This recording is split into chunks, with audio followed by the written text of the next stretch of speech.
اعوذ باللہ من الشیطان الرجیم بسم اللہ الرحمن الرحیم۔ السلام علیکم ورحمۃ اللہ وبرکاتہ۔ الحمدللہ سورۃ التکویر تک ہمارے تفسیری اسباق مکمل ہو چکے ہیں۔ پارہ نمبر 30 سورۃ الانفطار، اور آج اس کا باقاعدہ آغاز کیا جا رہا ہے۔ سب سے پہلے ہم اس کا تعارف دیکھ لیتے ہیں۔ مقام نزول، یہ سورہ مکہ مکرمہ میں نازل ہوئی، اور اگر سورۃ التکویر کے مضامین سے اس کو کمپیئر کیا جائے تو معلوم یہ پڑتا ہے کہ دونوں صورتیں قریب قریب ایک ہی زمانے میں نازل ہوئی تھیں، مکی دور کے ابتدا میں۔ رکوع اور آیات کی تعداد، اس سورہ میں 1 رکوع ہے اور کل 19 آیات ہیں۔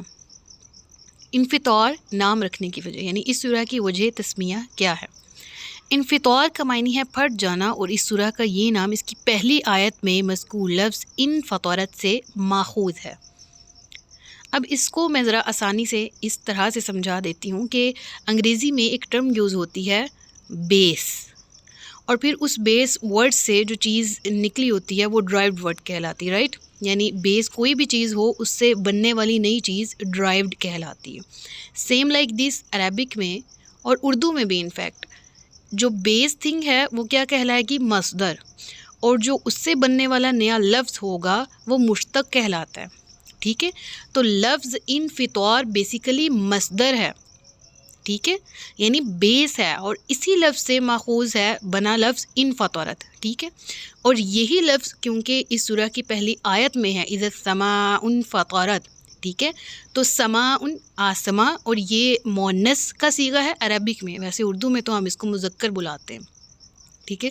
لیکن عربک میں یہ مؤنث کنسیڈر کیا جاتا ہے، اسی لیے اس کے ساتھ پھر مؤنث کا صیغہ فطرت آیا، ٹھیک ہے؟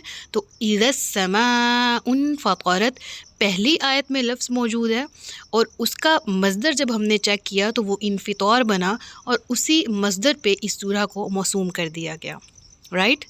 تو یہ حدیث جو آپ کے سامنے ہے، حدیث رسول اللہ صلی اللہ علیہ وآلہ وسلم، یہ سورۃ التکویر کے تعارف میں بھی ہم نے پڑھی تھی، اور حضرت عبداللہ بن عمر رضی اللہ تعالی عنہ سے روایت ہے، آپ نے نبی پاک صلی اللہ علیہ وآلہ وسلم کا ارشاد گرامی بیان فرمایا۔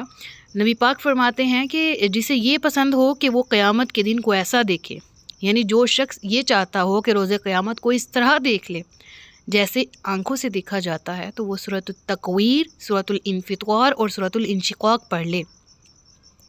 یعنی اس میں سب سے پہلے روز قیامت کا نقشہ کھینچا گیا، اور یہ بتایا گیا ہے کہ جب وہ پیش آ جائے گا تو ہر شخص کے سامنے اس کا کیا دھرا سب آ جائے گا۔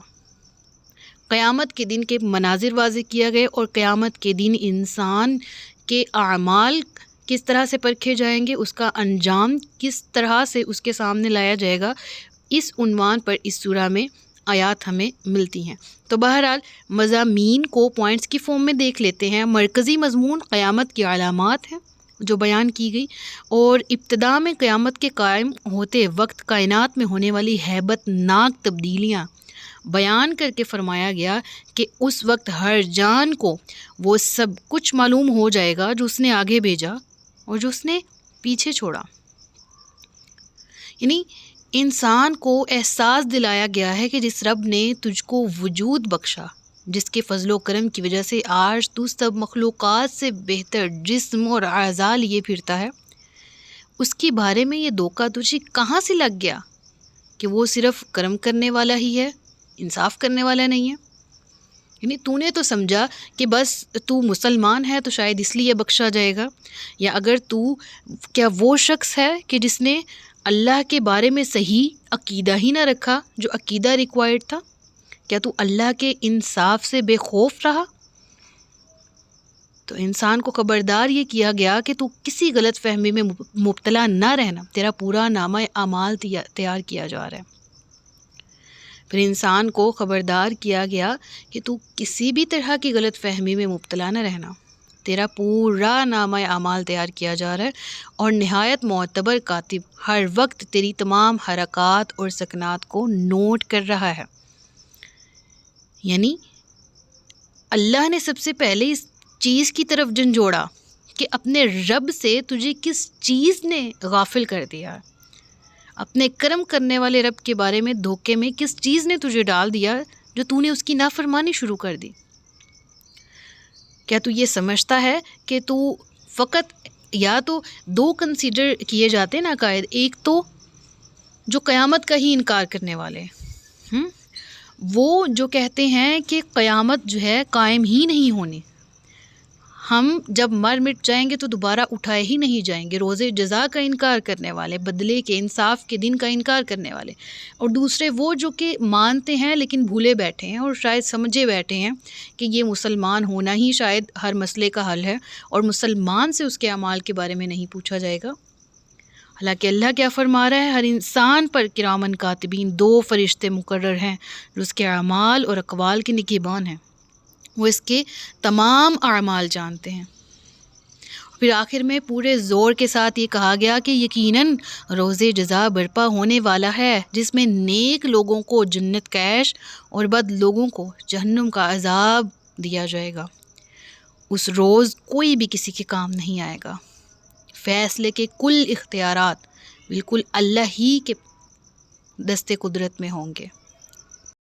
اللہ رب العالمین قیامت کے دن کی سختیوں سے ہم سب کو بچا کے رکھے، آمین۔ اب آخر میں بات کر لیتے ہیں اگین اس کی سورۃ التکویر سے کیا مناسبت ہے۔ تو ان دونوں صورتوں میں قیامت کی ہولناکیاں اور احوال ذکر کیے گئے ہیں، تو ان کے مضامین میں گہری متشابہت پائی جاتی ہے۔ اگین نیکسٹ سبق میں انشاءاللہ حاضر ہوں گی اس سورہ کی تفسیر کے ساتھ۔ یہاں تک کچھ سمجھ نہیں آیا تو کمنٹ سیکشن میں پوچھ لیجیے گا۔ اپنا بہت سا خیال رکھیے گا۔ السلام علیکم ورحمۃ اللہ وبرکاتہ۔